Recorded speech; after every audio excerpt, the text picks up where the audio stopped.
bienvenue dans le 4e épisode de 4212, le podcast qui fait exploser votre productivité. Aujourd'hui, je reçois Ulysse Lubin. Ulysse a une chaîne YouTube qui s'appelle Ulysse Lubin d'ailleurs, dans laquelle il réalise 100 défis autour du monde. Ça va de survivre dans la jungle pendant une semaine, à se faire piquer par une fourmi, à résoudre un Rubik's Cube et à plein d'autres défis. Et pour réaliser tous ces défis, il les documente au quotidien sur sa chaîne YouTube et sur sa newsletter aussi, que vous pouvez découvrir sur son site internet.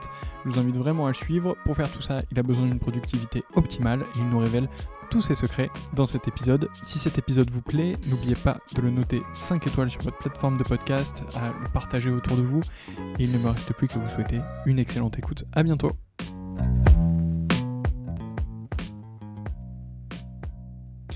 Et c'est parti. Bonjour Ulysse. Salut. Merci beaucoup d'avoir accepté d'être dans ce podcast aujourd'hui. Bah écoute, merci pour l'invitation, ça fait super plaisir. Tu fais partie des toutes premières interviews puisque tu es le 3e épisode enregistré. Et au moment où je t'ai contacté, il n'y avait même pas d'autres épisodes enregistrés, donc tu as accepté au pied levé cette invitation. Donc ça me fait très plaisir. Oh là là, la classe. Alors on va surtout parler de productivité évidemment aujourd'hui, mais avant ça, est-ce que tu peux commencer par te présenter ? Ça marche. Bah écoute, je m'appelle Ulysse Lubin, j'ai 27 ans et je suis actuellement en train de relever 100 challenges à travers le monde pour dépasser mes barrières mentales. Et donc concrètement, là, ça fait un peu plus d'1 an que j'ai commencé et j'ai relevé une 30aine de challenges dans 9 pays. Et à chaque fois, en chemin, je documente tout ce que j'apprends, que ce soit dans ma newsletter ou sur ma chaîne YouTube. Très cool. Alors moi, j'ai évidemment regardé quelques-unes de tes vidéos qui sont vraiment sympas. Alors, t'as une histoire qui est quand même assez particulière, puisque avant de créer cette chaîne YouTube, tu racontes que tu as créé une entreprise en France. Est-ce que tu veux revenir sur cette partie-là aussi ? Enfin, c'est un peu la cause du début de ton aventure. Ouais, alors en fait, moi juste après mon diplôme, je suis ingénieur en photonique. C'est la science qui fait le lien entre le photon, la particule de lumière et l'électronique. Mais tu vois, j'ai jamais travaillé là-dedans, ça m'a jamais vraiment inspiré plus que ça. Et quand j'ai été diplômé, j'ai eu l'opportunité de lancer une boîte, une première start-up. Donc je suis allé à fond là-dedans pendant 2 ans et demi. On n'a jamais vraiment trouvé notre modèle économique. La boîte s'est plantée, donc c'était première grosse désillusion, si tu veux. Et après ça, je savais pas vraiment vers quoi me tourner. Tu vois, je voulais toujours pas devenir ingénieur en photonique, ça c'était hors de question. Et voilà, tu vois, j'étais un peu perdu. J'avais un emploi du temps qui était très timé avec ma startup, et là du jour au lendemain, j'avais plus rien à faire. Donc j'ai pris un billet pour aller en voyage en Amérique du Sud. C'était mon premier gros voyage en solo, backpack, etc. Tu vois, pendant un peu plus de 2 mois, où je suis allé au Brésil, Pérou et Chili. Et en fait, j'avais comme objectif d'apprendre un peu l'espagnol et de réfléchir à ma vie, quoi. Et pour la première fois, si tu veux, je suis entré dans une phase un peu introspective où je me suis posé pas mal de questions sur qui je voulais être, ce que je voulais faire, tu vois, quel était le job qui me ferait rêver, un peu toutes ces choses-là. Et j'en suis jamais vraiment sorti de cette phase introspective. Je continue un peu tous les jours. Maintenant, c'est partie de qui je suis, tu vois. C'est dans mes habitudes aujourd'hui. Et de fil en aiguille, ouais, dans un bus au fin fond du Pérou, j'ai fini par griffonner des petites notes qui s'appelaient expériences YouTube, qui étaient des expériences à vivre et à documenter un peu partout dans le monde. Et ça donnera, tu vois, 1 an plus tard, au fil de mon introspection, à ce projet des 100 challenges à travers le monde. Super intéressant. Je te posais cette question aussi pour avoir ce background, parce que je pense que tu dois avoir un peu 2 grandes visions de la productivité ou enfin, t'as un peu 2 profils différents. D'une part, entrepreneur en France, d'autre part, voyager autour du monde, produire ton contenu, le publier, le distribuer, etc. Et donc je pense qu'au travers de ces 2 grandes phases un peu de ta vie, tu dois avoir 2 grandes approches de la productivité ou 2 visions qui se challengent un peu. Ouais, peut-être. C'est vrai que comment dire, mon quotidien est vraiment différent aujourd'hui par rapport à avant, mais j'ai beaucoup appris dans mon expérience entrepreneuriale. Et ça m'a donné une sorte de structure, tu vois, où je suis capable d'utiliser tout plein d'outils, de faire tout plein d'automatisation, etc.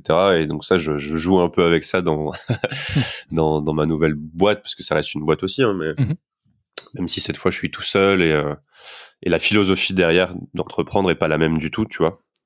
Aujourd'hui, je suis beaucoup plus proche des concepts de Company of One. Je sais pas si tu connais de Paul Jarvis, mais Mais l'idée, c'est d'avoir plus ou moins la meilleure boîte d'une seule personne, en tout cas de minimiser la responsabilité, de maximiser le profit et de mettre plus en avant la liberté plutôt que l'argent, tu vois.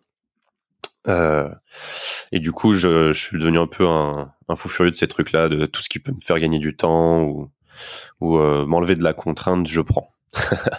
Ok, et ben alors fonçons sur le sujet. Comment est-ce que tu organises tes journées? Alors moi, c'est un peu particulier parce que j'ai pas de journée type. Tu vois, ça dépend des pays où je suis, ça dépend des challenges que je fais, ça dépend de beaucoup de choses. Mais généralement, en tout cas en ce moment, j'ai au moins un challenge un peu en fil rouge sportif, si tu veux. Et donc, quand je me lève le matin, j'aime bien prendre un peu de temps pour moi. Et après, je rentre dans une sorte de petite routine où tu vois, j'essaie de m'entraîner, essayer de faire un peu du bien à mon corps. Donc, que ce soit, par exemple, quand j'étais au Mexique, je faisais du yoga tous les matins, etc. Là, j'ai une sorte de petite morning routine de mobilité, flexibilité. Ensuite, je m'entraîne au grand écart. Et ensuite, j'enchaîne sur mon entraînement du handstand. Donc là, alors, pour ceux qui savent pas, un handstand, c'est quand tu fais un arbre droit sur tes deux mains, et moi, j'essaie d'enlever une main. C'est-à-dire, je suis en train de m'entraîner sur le one arm handstand, c'est-à-dire comment est-ce que tu fais pour tenir sur un seul bras pendant 15 secondes, à droite et à gauche. Et ça, c'est un entraînement qui est très, comment dire, c'est pas un entraînement de 2 semaines, quoi. C'est un entraînement de peut-être 1 an, 2 ans. Et donc ça c'est rentré dans ma petite routine du quotidien, tu vois. Donc je me réveille, hop, prends un peu de temps pour moi, je peux traîner un peu sur YouTube, je réponds à mes mails, etc. Je rentre dans ma phase de morning routine. Mobilité, flexibilité, entraînement grand écart, boom, handstand. Et tu vois, entre chaque session de handstand, typiquement, là ça dépend des jours. Il y a des jours où j'ai beaucoup de messages quand je me lève et je profite de ces moments de récupération entre 2 sets pour répondre aux gens sur les réseaux sociaux, tu vois. Parce qu'il faut bien que je prenne entre 1-2 minutes avant de recommencer un set. Et du coup, je suis sur Insta et tout. Et comme je suis en plein sport, tu vois, j'ai un peu les mains qui tremblent à cause des handstands. Je réponds pas, tu vois, par exemple, à l'écrit, j'envoie beaucoup d'audio à mes abonnés. Donc c'est souvent ça, tu vois, quand on reçoit un audio vers 11h, c'est souvent que je suis entre 2 sets de handstand. Mais tu vois, j'essaie d'optimiser un petit peu comme ça. Et puis j'aime bien, c'est cool. Et quand la journée est un peu plus calme, je me fais des délires. Donc tu vois, là on sort un peu de la productivité de travail, mais moi j'ai un peu du mal à cette frontière entre le travail et ce que je fais. Si tu veux, c'est toujours un peu flou. J'appelle ça les chess stands, c'est-à-dire que je joue aux échecs pendant que je fais des handstands. Donc en gros, je mets mon petit ordi à côté et je lance des parties en boulette. Donc les parties en boulette, c'est 1 minute à l'horloge. En gros, t'as un chrono de 1 minute pour toi, 1 minute pour l'adversaire. Donc la partie fera jamais plus de 2 minutes, si tu veux. Et donc je fais une session de handstand, j'envoie une partie en boulette, je fais une session en handstand, j'envoie une partie en boulette, et à la fin je deviens fou. Et en gros voilà, ça c'est un peu mes matinées. Ensuite je mange tranquille, et puis l'après-midi je prends vraiment plus de temps, tu vois, pour faire des deep work ou des appels ou des choses comme ça, ou alors pour travailler vraiment sur des challenges, tu vois, plus intellectuels ou du travail de fond, quoi, un petit peu. Sachant que j'ai de la chance parce que j'ai aucune contrainte, si tu veux, j'ai aucune tâche qui est récurrente que je dois faire tous les jours ou autre. J'ai justement construit mon business autour de cette idée de n'avoir jamais rien à devoir à quelqu'un. Si tu veux, si par exemple je veux partir un mois chez les moines Shaolin en Chine, je veux pas avoir à me dire ok mince, tous les jours faut que je fasse cette tâche là ou autre, tu vois. Donc chaque aspect de mon business est construit de sorte à ce que je puisse faire ce que je veux si jamais j'ai une opportunité qui se présente. Et donc j'ai pas mal de temps, si tu veux. Donc je suis pas dans une phase de productivité où j'essaie d'optimiser, tu vois, chaque créneau d'une demi-heure de ma journée. Je suis plutôt dans une phase de productivité où je dis bah quand je fais du travail tu vois, de recherche ou autre, et ben j'essaie de bien documenter toutes ces choses-là pour ensuite avoir accès à mes idées facilement, pouvoir écrire des posts très rapidement, pouvoir préparer mon livre, etc. Si tu veux. Mais ça, je pense qu'on pourra en reparler sur les outils, comment je m'y prends là-dessus, mais Ouais, carrément. Est-ce que voilà. t'as des choses qui sont interdites, des choses que tu t'interdis de faire dans la journée ou je sais pas, un moment où tu coupes complètement certaines choses. Enfin, est-ce que t'as des règles? Non, j'ai pas trop de règles là-dessus, à part pour le téléphone. Je m'interdis de mettre mon téléphone en vibreur déjà. Ok. C'est une règle que je me suis mise et je peux plus m'en passer aujourd'hui. En fait, j'ai remarqué donc t'es en silencieux, on est d'accord. Ouais, je suis en silencieux, ouais. Okay. Oui. Ouais, je suis en fait, j'ai remarqué que quand je sortais mon téléphone, peu importe la raison, j'allais vite faire un petit check-up des réseaux sociaux. Ça, c'est la maladie du créateur de contenu, tu vois, de voir si t'as des nouveaux commentaires ou autre. Du coup, t'as très vite beaucoup de notifications. Et du coup, le déclencheur, c'était que mon téléphone vibrait pour X ou Y raison. Alors, sachant que j'avais déjà enlevé la plupart de mes notifications, en gros, il me restait plus que WhatsApp, tu vois, en me disant, bah, ça, c'est mes potes, si jamais ça vibre, c'est cool, tu vois. Et puis non, je suis allé au bout du truc. Maintenant, je réponds à plus aucun appel, plus rien. Donc, mon téléphone ne vibre plus, et quand je le prends, c'est intentionnel. Si tu veux, je vais checker les messages ou autre. Je vais faire mon check-up des réseaux sociaux, tu vois, j'en fais un le matin, un le midi, un le soir. Et si jamais quelqu'un m'a appelé, un ami ou autre, et ben là, je peux très bien lui envoyer un message pour lui dire est-ce que t'es dispo ou quoi, ou l'appeler directement. Je pense qu'on surestime grandement l'importance qu'on donne aux choses. Il y a rien, tu vois, il y a quasiment rien qui justifie que je sois disponible dans la minute ou dans la seconde. Il y a quasiment rien qui me peut pas attendre 1 ou 2 heures, si tu veux. Donc ça, c'est sur le téléphone.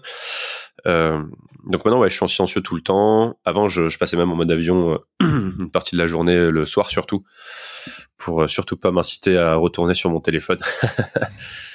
Et voilà, donc tu vois, l'idée, c'est toujours d'essayer d'identifier le déclencheur de tes mauvaises habitudes pour essayer de les modifier. Donc ça, je m'interdis de faire ça. Est-ce que je m'interdis d'autres choses? Non, mais moi, j'aime pas trop m'interdire des trucs, tu vois, je suis... Ouais, non, j'ai pas trop de règles là-dessus.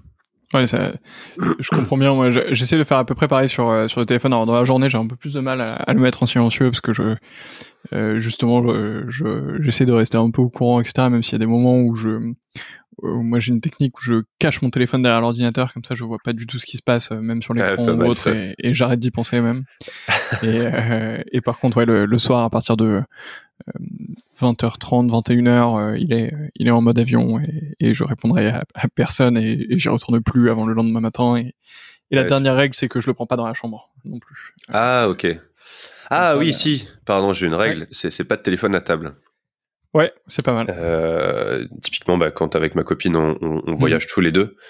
Et à chaque fois, ça m'énerve quand je vois des gens. Enfin, ça m'énerve. En soi, ils font ce qu'ils veulent, mais je suis toujours un peu mal à l'aise quand je vois un couple, tu vois, qui dîne et qui sont tous les deux sur leur téléphone. Et je me dis, j'ai surtout pas envie de tomber là-dedans, si tu veux. Donc, c'est un petit reminder à chaque fois pour me dire, ah ouais, non, on sort pas le téléphone à table.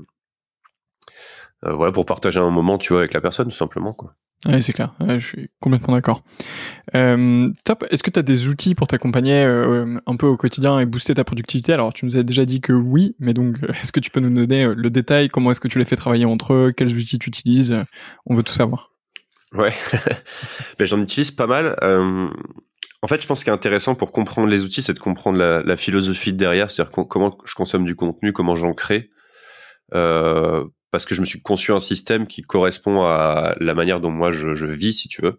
Je pense qu'il y a, tu vois, typiquement dans la productivité, c'est très facile d'aller copier des méthodes à droite à gauche, mais c'est très difficile de trouver un système qui te correspond. Et si tu veux, moi je pars toujours de cette phase d'exploration. Enfin, moi, toute cette aventure que j'ai construite, tu vois, des Sunshine à travers le monde. L'idée, c'est d'explorer de nouvelles idées, de nouvelles disciplines, de nouveaux lieux, et puis de partager mes découvertes. Donc au début, il y a cette phase d'exploration où je vais rentrer dans une nouvelle discipline et je vais creuser, je vais commencer à m'entraîner, je vais ramasser un peu, tu vois, des infos à droite à gauche. Et donc ça, un peu toutes ces notes un peu brutes, généralement, elles vont dans un Google Keep où j'ai des labels. Par exemple, le label où quand j'écris mes posts, je les écris sur Google Keep et ils sont tagués publication avec est-ce que c'est LinkedIn, Instagram, TikTok, whatever. Quand j'écris des scripts d'épisodes, c'est pareil. Toutes les notes brutes, en fait, ça va dans mon Google Keep. Ensuite, donc j'avance un petit peu dans mes challenges, dans ce que je découvre, dans ce que j'apprends. Je fais la vidéo YouTube. Donc là, je rentre aussi dans des concepts où je vais par exemple écrire mon script sur mon Google Keep. Je vais la tourner, je vais la monter sur Premiere Pro, je vais la publier sur YouTube. Et derrière, je rentre dans une phase où j'écris la newsletter. Et dans la newsletter, sur YouTube, c'est vraiment montrer un peu la phase d'expérimentation. Donc tu vois, comment je m'y suis pris pour atteindre tel objectif. Et sur la newsletter, je vais plutôt rentrer dans les leçons, ce que ça m'a appris, ce que j'en tire de ce challenge-là, et où je vais plonger plus en profondeur dans la discipline. Par exemple, quand j'avais fait le challenge sur les... Allô, ouais, tu m'entends, Antoine? Ouais, je t'entends. Ouais. Désolé, j'ai mon casque qui s'est éteint. Hop, je reprends. Pas de problème. je faisais, ouais. Par exemple, quand j'avais fait le challenge sur le tenir 3 minutes en apnée, je m'étais plongé, pour pas faire de jeu de mots bizarres, mais, pardon. Quand j'avais fait le challenge sur l'apnée, donc tenir 3 minutes en apnée, je m'étais plongé dans cet univers qui est incroyable, tu vois, dans toutes les vidéos de Guillaume Néry, dans tous les podcasts, les interviews, qu'est-ce que c'est l'ivresse des profondeurs, etc. Et ça, c'était super cool. Et du coup, tout ça, ça me fait une grosse info, si tu veux. Pas mal de choses sur une thématique donnée, et ça, c'est dans la newsletter. Et derrière, j'essaie d'en extraire des concepts et des ressources utiles, et ça, je les documente dans mon Notion. Donc, bon, j'imagine que Notion.so, il y a pas mal de gens qui connaissent cette plateforme aujourd'hui. C'est une sorte d'outil où tu peux vraiment tu peux organiser de la pensée de la connaissance de manière vraiment très très large, quoi. Et donc, j'ai 2 tableaux principalement. Donc, le premier, c'est une bibliothèque de ressources dans laquelle je vais aller ajouter, tu vois, les vidéos qui m'inspirent, les articles que je trouve stylés, les podcasts qui sont sympas, et je vais les labelliser. Donc, chaque ressource a un type, par exemple, est-ce que c'est une vidéo YouTube, un article, un podcast, etc. Puis, chaque vidéo a aussi un nombre de tags, de thématiques. Est-ce que c'est en lien avec, je sais pas moi, avec la productivité, par exemple, avec le bonheur, avec les barrières mentales, avec le fait d'apprendre, etc. Donc ça, je me retrouve avec un premier tableau comme ça. Et ensuite, à partir de tout ça, j'essaie d'extraire des concepts, ce que j'appelle. Donc, c'est des petites des idées que je résume en 1 ou 2 phrases. Et ça va dans un autre tableau que j'ai appelé réflexion. Et donc, ça peut être des choses que je lis, tu vois, de certains auteurs ou autres, mais j'essaie jamais de les mettre, je les réécris jamais telles quelles. J'essaie de me les approprier et ensuite de les remettre dans mon tableau de la même manière. Et eux aussi, ils sont triés par thématique. Donc, tu vois, les peurs, les barrières mentales, le bonheur, etc. Et ça me permet en fait de préparer le challenge numéro 100, qui sera d'écrire un livre sur tout ce que j'aurais appris dans les 99 autres. Et j'ai pas envie d'arriver, tu vois, à la fin de mon aventure en ouvrant une page blanche et dire, bon, alors, qu'est-ce que j'ai vécu? Qu'est-ce que j'ai appris dans cette aventure? Et donc, je prépare un petit peu comme ça, tu vois, où je pourrais sortir ce tableau-là et prendre, par exemple, la thématique bonheur et sortir les 50 phrases, les 50 leçons que j'aurais compris, tu vois, dans ces 3-4 années d'aventure. Et ça me permettra d'écrire mon livre de manière beaucoup plus construite, j'imagine en tout cas. Ouais, je vois tout à fait ce que tu veux dire. J'utilise aussi pas mal Notion. J'ai un Notion qui s'appelle My Second Brain, dans lequel je mets littéralement tout ce que je lis, écoute, tout ce qui m'inspire, des articles, des vidéos YouTube, des podcasts, etc. Et j'essaye de les résumer, d'en dire aussi ce que j'en ai pensé, tu vois, qu'est-ce que ça a soulevé chez moi. Et ensuite, il y a toujours les petites phrases extraites de ce moment-là qui sont à l'intérieur. Et je me dis que c'est un peu le pouvoir de l'effet cumulé, quoi. Je me dis que là, j'ai commencé ça il y a pas très très longtemps, donc c'est pas encore très très fourni, mais je me dis qu'en fait, déjà dans 1 an, il y aura beaucoup plus de contenu à l'intérieur, et dans 10 ans, je serai super content d'avoir tout documenté et de pouvoir me dire, ok, me replonger dedans, quoi. Ouais, c'est ça, c'est exactement cette idée de... tu peux cumuler de la connaissance et derrière, c'est ultra utile parce que tu peux t'en resservir de plein de manières différentes, même pas forcément pour un livre, tu vois, rien que pour écrire des posts sur les réseaux sociaux. Ouais. Tu reprends tes petites leçons et tu dis, ok, alors, tu pars d'une phrase, ça c'est super puissant comme leçon, ok, maintenant est-ce que je peux trouver un exemple, par exemple, pour l'illustrer, que ce soit dans ma vie à moi ou quelque chose que j'ai vu ou autre, et boum, ça t'écrit, tu fais un post en 5-10 minutes, quoi. Ouais, c'est clair. Donc c'est vrai, les puissances, le second cerveau, c'est un concept qui est incroyable. Je suis en train de m'y intéresser à fond là, en ce moment. Et je me dis, ok, comment est-ce que je pourrais pousser encore plus loin ma structure actuelle? Et d'un autre côté, je suis toujours un peu en mode, ok, mais je reste quand même un minimaliste, tu vois. J'essaie de faire les choses de manière les plus simple possible et j'ai pas envie de rajouter trop de complexité à mes process. Donc... Est-ce que tu, justement, dans toute cette documentation que tu fais de tes lectures, de tes articles et tout ça, t'as un système qui te permet de l'automatiser ou là c'est juste toi qui ouvres ton téléphone ou ton ordi sur Notion et tu... Ouais, non, alors j'ai un petit truc qui permet de sauvegarder, tu vois, les liens, mais je veux surtout pas que ça aille dans mon tableau sans que ce soit moi qui ai fait cet acte consciemment. Okay. Parce que sinon tu te retrouves très vite avec des centaines, des milliers de ressources qui ont plus vraiment de sens. Et moi je fais vraiment une grosse curation, tu vois, pour avoir vraiment les choses qui vraiment m'inspirent, quoi. Ouais, je vois et je veux faire cet acte conscient d'ajouter les trucs. Par exemple, je sais que tu peux surligner des passages d'un article pour hop, ça se met dans ton tableau des réflexions. Ça, je veux surtout pas le faire. Tu vois, comme je te disais, je veux m'approprier les phrases et que ce soit moi qui les écrive avec mes propres mots, pour pouvoir maîtriser ces sujets et pour pouvoir en parler de manière beaucoup plus, tu vois, être à l'aise avec ça, quoi. Ok, super intéressant comme approche parce que en fait on entend souvent l'approche justement automatique avec un système où tu surlignes sur ta Kindle ou dans tes articles ou autres les passages, tac, ça l'envoie sur Readwise puis sur Notion et t'as ton tableau de connaissances qui est organisé. Mais effectivement, le fait de conserver cette appropriation, cet acte conscient, c'est intéressant. Yes. Ouais, tu voulais rajouter un truc dessus? Non, enfin, je réfléchissais un peu à haute voix, mais je me dis, je pense que t'as deux manières un peu d'arriver à ces conclusions, tu sais, à ces fameux concepts dont je parle, que toi tu as et que moi j'aime, et tu vois, finalement, on a des manières un peu différentes de les amener. Et je pense que t'as plutôt ceux qui partent de l'expérimentation, ce qui est un peu plus mon cas. C'est-à-dire vivre des choses, les documenter, puis après en extraire des leçons, puis les intégrer comme des concepts. Et t'as plutôt ceux qui consomment énormément de contenu, tu vois. Ceux qui lisent énormément, tu vois, moi je lis pas trop sur Kindle par exemple. Je mets 3 mois pour finir un livre, et du coup j'en tire pas énormément de contenu, tu vois. Ou du coup les gens vont surligner plein de choses, enfin vont avoir énormément de connaissances et ensuite vont plutôt se mettre dans une étape de curation, c'est-à-dire ok, parmi tout ça, qu'est-ce qui est vraiment le plus utile ou autre, pour ensuite y extraire des concepts. Je pense que c'est un peu les deux philosophies par rapport à ça. Et c'est intéressant. Et d'ailleurs, les pouvoirs du second cerveau sont... Enfin, tu peux aller beaucoup plus loin quand tu es dans le deuxième cas de figure, pas dans le mien. Parce que tu peux automatiser plein de choses et tu peux créer toute une routine beaucoup plus poussée là-dedans, quoi. Ouais, de rappel, de ta fiche Notion qui remonte toutes les 3 semaines pour te faire lire ce que tu avais retenu, etc. Il y a des trucs assez sympas à faire. Moi, il y a quelque chose qui m'impressionne sur la manière dont tu fonctionnes, c'est à quel point tu documentes. Donc, évidemment, tes expériences, tes aventures en vidéo, dans ta newsletter, etc. Mais tu arrives aussi à documenter de manière très précise tes entraînements, ta consommation d'alcool, des choses comme ça. Comment est-ce que tu fais pourquoi est-ce que tu fais ça et comment tu fais pour t'en tenir à cette rigueur de documentation? Je pense que documenter, ça fait partie de mon identité. C'est vraiment qui je suis et tu vois, ça va faire le lien avec la suite. Je pense que quand tu veux changer quand tu veux créer du changement dans ton quotidien, tu passes par une sorte d'escalier qui est en 5 étapes. La première, c'est l'inspiration, puis la motivation. Ensuite, c'est la discipline, les habitudes, puis le changement d'identité. Je vais donner quelques exemples pour que ce soit beaucoup plus clair.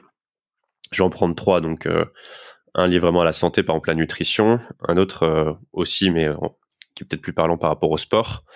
Et un plutôt à la créativité et l'écriture.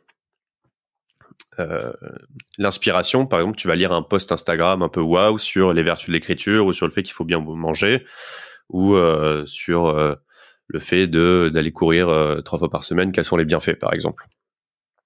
Ensuite, tu vas passer dans une étape de motivation. Par exemple, tu vas écrire un article sur ton blog ou tu vas aller cuisiner une fois, tu vas aller chez tu vas aller acheter des fruits, des légumes et tu vas te faire un bon petit plat ou tu vas partir courir dans ton parc à côté de chez toi. Là, tu es dans l'étape de la motivation. C'est là où généralement la plupart des gens s'arrêtent. et c'est là où il faut mettre 2 fois plus d'efforts si tu veux pour passer à l'étape de la discipline. La discipline, c'est tu vas t'engager un peu sur du plus long terme. Par exemple, tu vas te dire ok, pendant tout ce mois-ci, je vais essayer de cuisiner moi-même sans sucre ajouté, par exemple. Tu vois, petit challenge. Voilà, je me motive à faire ça. Ou pendant tout ce mois-ci, je vais aller courir avec un pote. On se fait un petit challenge, tu vois, et on va aller courir tous les week-ends ensemble. Voilà, et le premier qui vient pas, il paiera un resto à l'autre, quoi. Ou dans l'écriture, voilà, je me lance pendant les 3 prochains mois, je vais essayer d'écrire 10 articles sur des choses que j'apprends. Donc là, on est dans la discipline. L'étape la plus importante, je pense, de tout ce process, c'est de passer de la discipline aux habitudes. Parce que là, ça va faire partie intégrante de ton quotidien et tu auras vraiment opéré un changement long terme dans qui tu veux devenir. Les habitudes, c'est, voilà, en fait, je vais courir 3 fois par semaine maintenant. C'est une habitude, quoi. Ou alors, je cuisine tous les midis des petits plats, tu vois. Ou encore sur l'écriture, j'écris un article par semaine sur ce que j'ai appris. Voilà, donc là, on est dans les habitudes, et là, c'est puissant, parce que quand tu arrives à mettre en place une habitude comme ça, t'as déjà profondément modifié ton quotidien et c'est plus quelque chose où t'as besoin de te forcer, tu vois, forcément à te créer des outils ou des hacks, enfin hacker un peu ton cerveau pour pouvoir t'y mettre, y aller quoi. T'es plus dans cette étape de motivation, discipline. Et enfin, et ça c'est le Graal, c'est quand tu tiens une habitude sur suffisamment longtemps, en fait, elle commence à faire vraiment partie inhérente de qui tu es, toi, et c'est ce fameux changement d'identité pour l'écriture. Et c'est pour ça que je pense cet exemple parce que je le connais très bien. Tu documentes tout ce que tu fais. Tu vois, moi ça fait partie de mon identité de documenter tout ce que je fais.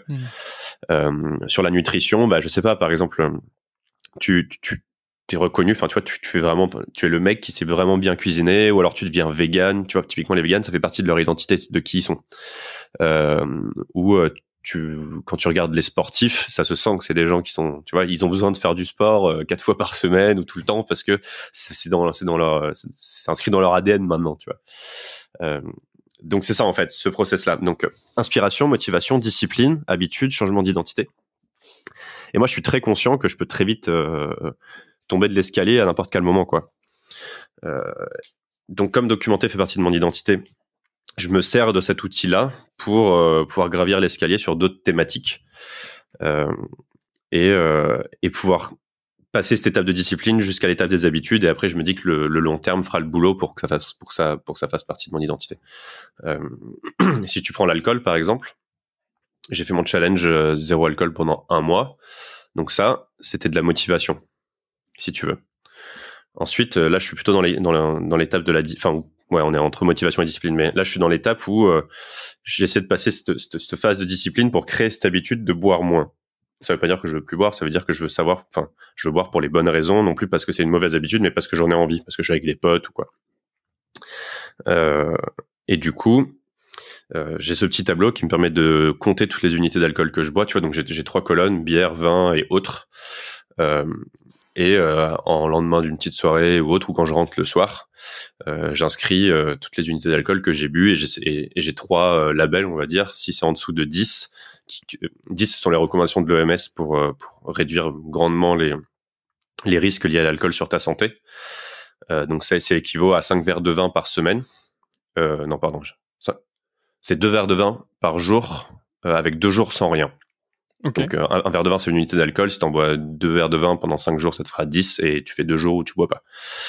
Mais sachant que, tu vois, si tu prends une pinte de délirium, par exemple, la délit, c'est à 7,5. Une pinte, c'est un demi d'une bière à 4-5 degrés, c'est une unité d'alcool. Donc, une pinte à 7,5, c'est déjà 3 unités d'alcool, quoi. Tu vois, et ça peut monter très, très vite, quoi.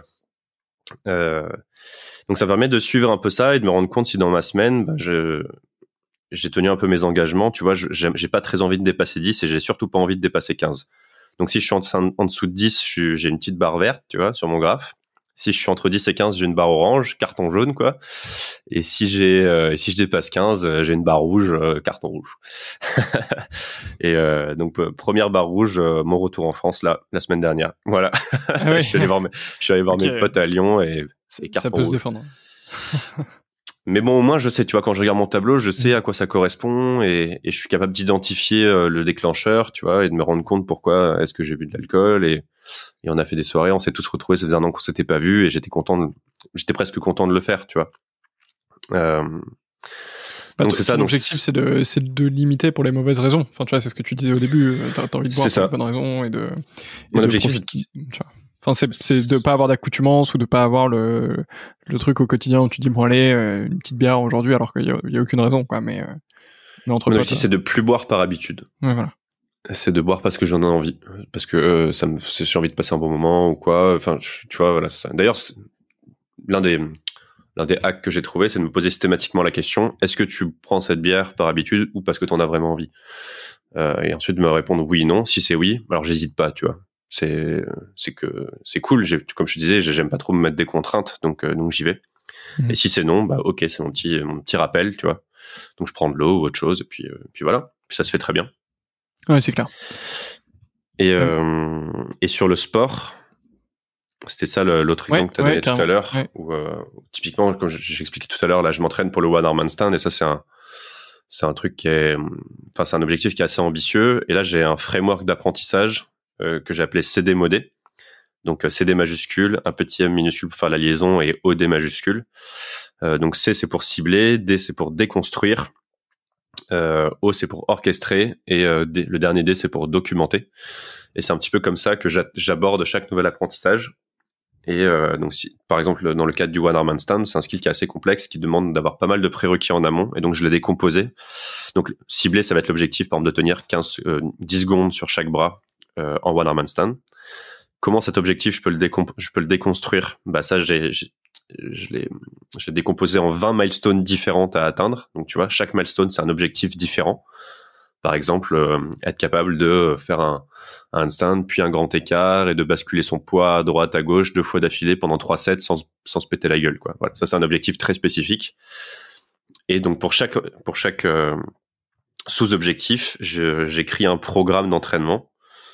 Donc ça c'est le fameux, tu vois, orchestré, dans lequel je sais exactement chaque matin ce que je dois faire, quelles sont les séries que j'ai besoin de faire, etc. et quel est l'objectif à atteindre pour pouvoir passer au prochain et donc au nouveau programme.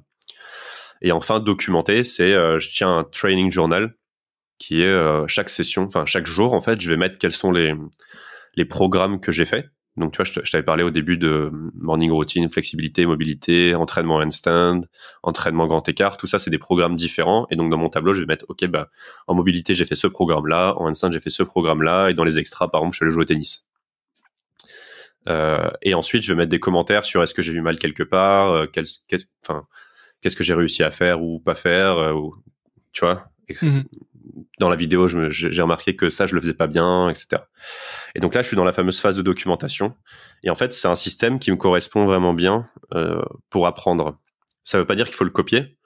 Tu vois, des systèmes comme ça, il y en a plein. Des frameworks, Tim Ferriss, il en a proposé plein, que ce soit le framework Café ou le framework 10. Moi, j'en ai testé pas mal et j'ai fini par arriver sur ce truc-là qui me correspond particulièrement parce que documenter, ça fait partie de mon identité, pour faire le lien avec ce que j'expliquais plus tôt. Ouais, c'est vraiment super intéressant comme framework, et déjà de te servir de la documentation pour ensuite la répercuter un peu sur tout ce que tu veux apprendre, tout ce que tu veux développer, c'est super cool. Et en fait, tu peux ensuite en fait, t'as créé quelque chose que tu peux répliquer à n'importe quel skill, à n'importe quel truc que tu veux apprendre ou que tu veux développer, donc super intéressant. Et le petit plus, c'est que comme je suis un créateur de contenu, derrière ce que j'ai documenté, je peux le partager. En plus, ouais. Donc t'as un effet composé de ouais, ce que tu fais. Tu peux c'est le petit bonus, ouais. T'as un petit exposant, ouais, c'est clair. Trop bien. Qu'est-ce qui t'éloigne aujourd'hui de la productivité ou de ce que tu veux faire? Ben, comme je te disais, moi, la frontière avec travail, enfin, dans mes phases de productivité ou autre, elle est un peu floue, tu vois. Ça va dépendre si à un moment je me plonge dans un challenge. Par exemple, quand j'ai déchiffré une ancienne stèle Maya, tu vois, pendant plus d'une semaine, j'étais le nez dans mes hiéroglyphes et genre tu pouvais pas m'en enlever, quoi. Parce que j'étais je suivais à fond ma curiosité, si tu veux, donc j'avais pas cette problématique-là. Et c'est plutôt entre deux challenges, tu vois, où je vais prendre parfois des petits temps qui sont plus ou moins longs. et là où tu vois, je vais traîner un peu sur YouTube ou autre. Et en fait, j'ai appris à faire la paix avec ça. Me dire que c'est pas grave si je suis pas tout le temps productif, si je suis pas tout le temps à fond dans des challenges ou autre. Si je prends une petite semaine de temps en temps où juste je m'entraîne, tu vois, je fais mes petites morning routines et puis j'ai pas de challenge, tu vois, l'après-midi dans lequel il faut que je mette 5 heures par jour, quoi. Parce que c'est aussi des phases dans lesquelles tu t'ennuies d'une certaine manière et l'ennui est un outil incroyable pour générer de la créativité, si tu veux. Tu vas découvrir des nouvelles ressources, tu vas regarder des trucs sur YouTube à droite à gauche, et en fait sans le savoir tu es en train de construire des choses, puis tu les documentes un petit peu aussi sur ton Notion par exemple, qui vont te servir plus tard, ou tu vois, ça va amener ta curiosité de fil en aiguille, de vidéo en vidéo dans autre chose, quoi. Typiquement, ouais, la stèle Maya, c'était je suis allé à Chichen Itza, donc c'est un site Maya au Mexique. Je commençais à voir ces hiéroglyphes et tout, ça m'a intrigué. Et j'avais pas de challenge, tu vois, très précis à ce moment-là, si ce n'est le yoga.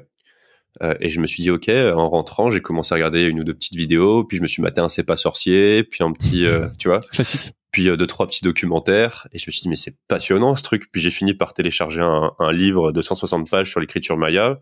Puis je me suis surpris à le lire jusqu'à la fin. Puis là, je me suis dit, ok, go faire un challenge sur les Mayas. J'ai contacté les auteurs et puis ils m'ont envoyé une stèle de Piedras Negras et j'ai passé une semaine dans les hiéroglyphes, quoi. Mais tu vois, il y a eu cette phase un peu de vagabondage intellectuel en amont qui m'a amené à ce challenge. Donc voilà, je fais un peu la paix avec ça si je suis pas productif aujourd'hui. C'est pas très grave et c'est que voilà, je me mets pas trop la pression, tu vois, vis-à-vis de ça. Ouais, je pense qu'il faut accepter d'avoir des cycles ou des moments où tu es justement ultra passionné ou enfermé dans ce que tu es en train de faire et tu le fais à fond, et des cycles où il faut prendre un peu plus de recul, te reposer un peu, faire un peu moins de choses et te ressourcer, découvrir, et être un peu plus tranquille, quoi. Toi aussi, tu le sens que tu as ces cycles comme ça Ouais, alors que j'ai un quotidien qui est relativement plus normé, tu vois, que ce que tu peux avoir. Enfin, j'ai des meetings, des mails, des équipes, etc. Ouais. Et mais tu vois, je sens qu'il y a des semaines où vraiment je suis inarrêtable et genre c'est, enfin, toutes mes tâches sont faites tout le temps. J'ai pris plein d'initiatives et tout ça. Et il y a des semaines où bah, je suis un peu moins performant, où j'ai besoin d'un peu plus de recul, j'ai besoin de lire un peu plus sur notre industrie, de contacter des gens un peu plus inspirants, enfin tu vois, de prendre un peu de recul sur tout ça, quoi. Okay. Et après, je pense que c'est aussi dû à je pense que tu dois avoir la même chose, mais tu sais, t'as toujours des hauts et des bas dans ton aventure entrepreneuriale. Ouais. Et il y a des moments où tu te dis, je suis en train de faire un truc qui est vraiment stylé, qui est incroyable, c'est un truc de fou. Et il y a des moments où tu te dis, je sais pas si ça en vaut la peine, est-ce que là je me fais chier pour rien ou pas. Et tu vois, je pense que du coup, t'as une motivation qui est différente, donc t'as un état aussi productif qui est pas le même. Et ouais, il faut vivre avec, et c'est comme ça, quoi. C'est clair. Bah, de toute façon, si t'as un vrai pourquoi, tu fais les choses, c'est la clé pour y mettre de l'intention, quoi. Ouais, exactement. Et ouais, enfin, j'ai appris à déculpabiliser complètement mes semaines où je suis un peu moins productif ou efficace qu'à la normale. Attention, je suis pas enfermé dans mon canapé en train de manger des chips, mais juste voilà, je suis un peu moins productif. Très cool, Ulysse. Écoute, on arrive déjà à la fin de cet épisode. Ça fait déjà 35 minutes, 36 même, qu'on échange ensemble. C'est vraiment passionnant. Il me reste une question. Il me reste deux questions en fait que je t'ai pas posées. La première, c'est est-ce qu'il y a un outil qui n'existe pas et que tu aurais aimé créer ou que tu aimerais voir accessible? Alors là, comme ça, j'ai pas forcément d'idée. Mais j'ai un sorte de fantasme. Alors on sort, je pense, du cadre des. Bah, vas-y, c'est pas grave. Des outils qui sont réalisables, si tu veux. Mais j'ai toujours eu cette fascination. Je me suis toujours dit, ce serait tellement incroyable d'avoir dans le cerveau une sorte d'interface, tu vois, que tu peux questionner pour avoir des datas sur tout ce que tu veux. Genre, pour reprendre l'exemple de l'alcool, bah, combien d'unités d'alcool j'ai bu depuis que je suis né, tu vois, ou combien de pages j'ai fait aujourd'hui, ou tout et n'importe quoi, tu vois, d'avoir toutes les datas et les choses. Moi, ça me fascine. À chaque fois que je suis dans d'une situation particulière, je me dis, oh là là, j'aurais trop aimé savoir ce truc très spécifique ou quoi. Et du coup, je rêve d'un truc comme ça qui pourrait traquer, tu vois, chaque petite chose. Ouais, tu voulais dire quelque chose? Non, mais dans quelques années, t'auras Neuralink. A priori, ça fera bien le job. Hein. Bah, ce sera incroyable, tu vois. Enfin, moi, je suis optimiste là-dessus. Je trouve ça, j'imagine qu'il y en a plein qui pensent à Black Mirror, ils disent c'est ultra flippant et tout. Et moi, je trouve ça trop cool. Je sais pas, à chaque fois que tu fais un service au tennis, bon, bah voilà, quelle était la vitesse du truc, ou je sais pas. Ça, c'est une sorte de curiosité sans fin de toutes ces petites choses-là. Combien de fois t'as appuyé sur la touche F sur ton clavier? Je sais pas. Ça me ferait beaucoup marrer d'avoir un truc qui permet de tout suivre comme ça. Et puis, voilà, je dis des exemples un peu à la con, mais il y a sûrement des applications beaucoup plus utiles. Ouais, c'est clair. Dans tout ça, quoi. Bah ouais, écoute, à suivre avec les développements de Neuralink. Là, ils sont en train de faire jouer des chimpanzés au jeu de Pong juste avec leur cerveau, donc je pense que ça va pas tarder à devenir un peu plus sérieux. Ça, c'est incroyable. Ils vont même faire un match, ça c'est un truc de fou, mais ils vont faire un match entre un chimpanzé et un humain au jeu de Pong juste avec le cerveau. Donc, trop stylé. Donc on s'ouvre à des compétitions interespèces et tout ça, ça va être l'avenir. L'avenir promet d'être cool. Ah, mais c'est fou, hein. Moi, je reste enthousiaste vis-à-vis de ça. Rien qu'à l'idée que tu puisses être branché à Wikipédia, t'imagines le truc? Ouais, c'est un truc de fou. Quand tu fais tes recherches, la vitesse à laquelle ça irait. Et après, du coup, ça voudrait dire que la connaissance devient une commodité qui est accessible à tout le monde et il y a plus d'intérêt de documenter d'une certaine manière les choses. Enfin, je sais pas, mais sauf si tu documentes de l'expérience, tu vois, et pas de. Ouais, sauf si tu documentes de l'expérience. Et pas de la, enfin, tu vois, effectivement, de la connaissance. Soit tu la crées, soit tu l'auras quoi qu'il arrive. Enfin, soit tu la crées, soit tu la consommes. Ouais. Mais l'expérience, par contre, elle est individuelle et elle est propre, donc. Aïe, aïe. T'imagines le business à la Matrix, quoi. Tu veux devenir bon au karaté, tu veux télécharger ce programme, eh ben ok, c'est 1000 balles. Exactement. Putain, alors soit ça creusera encore plus les inégalités, soit au contraire, ça pourrait donner accès à la connaissance à ceux qui n'ont pas accès forcément à l'éducation, tu vois. Donc, enfin, il faut avoir accès à la puce. Ouais. Enfin, tu vois, c'est toujours. Ouais, mais ce que je me dis, c'est ça peut être le truc qui va résoudre le problème ou le creuser encore plus, quoi. Exactement. Écoute, on en reparle ensemble dans quelques années. Dans 15 ans. Ulysse, il me reste une dernière question, c'est qui est-ce que tu me recommandes d'interviewer dans mes prochains épisodes? Bah écoute, je t'aurais dit Jean-Charles Curdelli parce que là je suis allé lui rendre visite, mais apparemment tu l'as déjà contacté. Mais il m'a pas encore répondu, donc tu peux dire ok. Mais sinon il y a un autre gars qui me fascine en ce moment. Je t'avais dit que je m'intéressais de plus en plus aux problématiques du second cerveau. Et il y a un mec qui s'est intéressé à fond, qui a théorisé ça, enfin, qui a vraiment poussé le concept en France et qui, enfin, il est impressionnant. Il a fait une formation aussi sur comment construire son second cerveau. Il fait des vidéos YouTube et tout. Et en plus, il mène ses études et il a 16 ans. Il est en train d'écrire un livre en plus. Donc j'hallucine en fait. C'est Elliot Meunier, oui.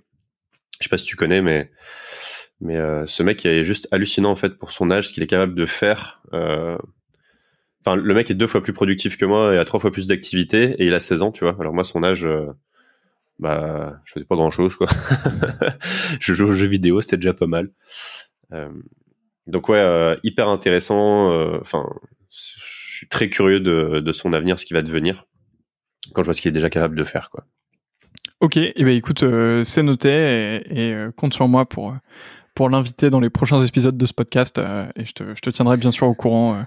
Je te proposerai de lui poser une question si tu veux à distance.